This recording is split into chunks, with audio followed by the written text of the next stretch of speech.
for the Nixon administration, and Evan McMullen, a former CIA officer, former presidential candidate who launched a third-party bid against Trump. Gentlemen, thank you so much for joining me. And Evan, let me begin with you. And I realize you're former CIA. We're talking FBI here, but you know the intel community. You know the rules. I mean, I think Evan Perez perfectly lined it out with regard to they shouldn't be talking White House and FBI, given this ongoing investigation violating decades-old restrictions. When you first heard this story, what did you think? I was just shocked by how inappropriate those kinds of communications are. Now, we're only hearing about the discussion from the White House perspective, so I imagine there's a lot we don't know.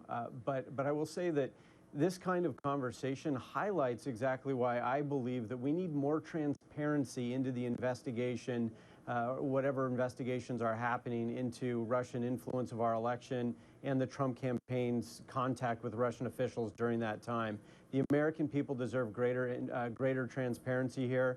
I think we need an independent investigation, and these kinds of discussions between the FBI and the subject of their investigation are absolutely inappropriate, regardless of what the rules say.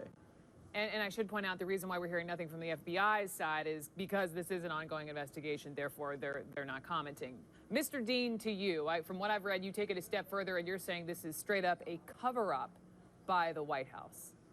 Indeed it is. I come from the Watergate era, of course, where the White House leaned heavily on the FBI. The regulations that are now in place are a direct result of Watergate. When a White House leans on the FBI, they're in a cover-up mode. There are 3 FBI investigations going on right now. One goes into what happened pre-election, what was the influence or connection between the Trump campaign and the Russians. The other one is the interim between the election and the inauguration.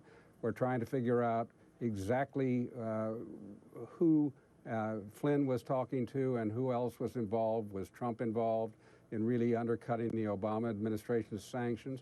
And the third investigation is looking at the dossier that was produced by the MI6 former intelligence agent, Mr. Steele, to see if there's some validity to some of those things that he outlined in that dossier.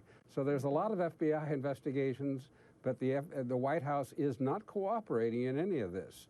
And when the chief of staff even talks about this with the number 2 man in the FBI, he's sending signals. Let me give another example.